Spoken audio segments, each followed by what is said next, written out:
Claude just replaced my linear dashboard. Here's how.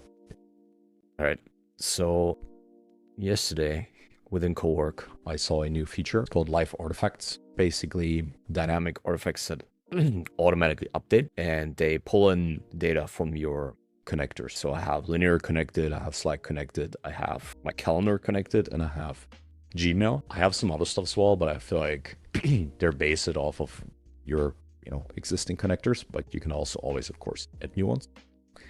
I'm just going to quickly show you how you can make your own. You press this and then you can chat, or you can just click one of these and it will open a conversation and it will help you go through all the steps in order to create the artifact.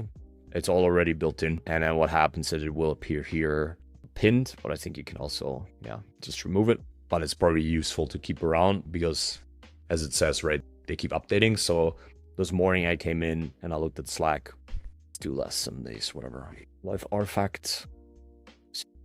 So essentially it's also flexible. You can have it extract action items or whatever out of your emails.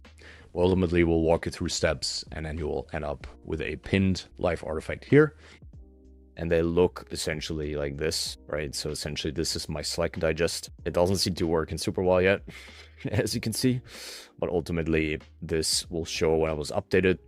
And you can go in here and you can just reload. And then when it reloads, it ultimately just fetches everything again.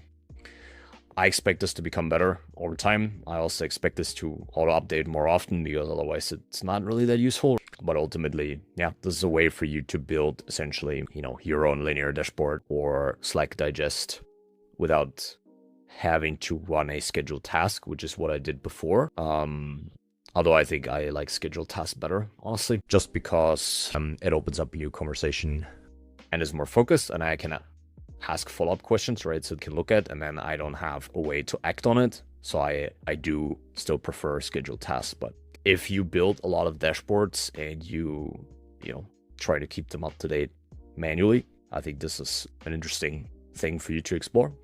And maybe that's where we're going to move, that this becomes, more of a product management software with the underlying specialized tools like linear being more or less a data store and less, where you go in order to get information. Only go there if you need to act on things. But yeah, we'll see.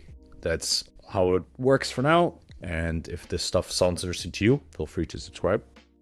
And I'll see you in the next video. Cheers.